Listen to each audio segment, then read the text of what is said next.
Hey guys, I just wanted to run through how to operate a series of Astral VX, V and EQ chlorinators.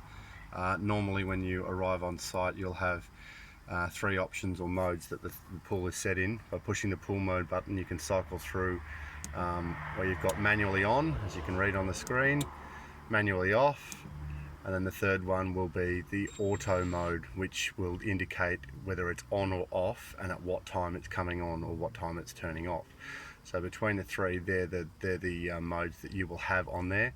When you leave, you need to leave it in the auto mode. If you have a system which you get to and you push the pool mode button and it only cycles between manually on and manually off, when you leave it must be in the manually on position.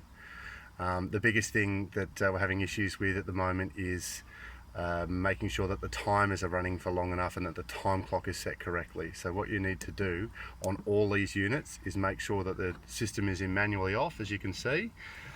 Then you go up here to the timer button and it'll tell you Monday to Friday, timer 1, what time it comes on. If you push the timer, and it'll tell you what period it's running for.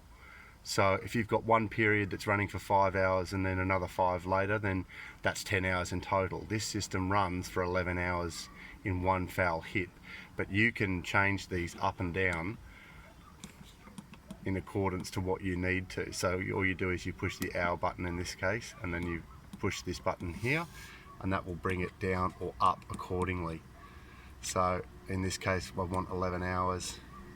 Then I go up to the timer button and I push that, and as you can see timer 2 is not used. In some of your cases timer 2 will run for a separate period and it may be another 4 or 5 hour stint, whatever it is.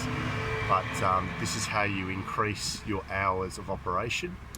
You can come out of there by cycling through the timer and it comes back to the normal position. Clock is the next thing to push, and you can choose the time that's there. It's currently 7:13 on a Wednesday, so that is correct, but you can adjust the time there, push clock, and it goes back to the default. Now, as I said, when you leave the premises you must put it back in the auto position if it has an auto sequence, and if it only cycles between manually off and manually on, then you must leave it in the manually on position. So I'm going to push this button here, it's in auto mode and it's off until 8 AM, in which it does 11 hours. Thanks guys.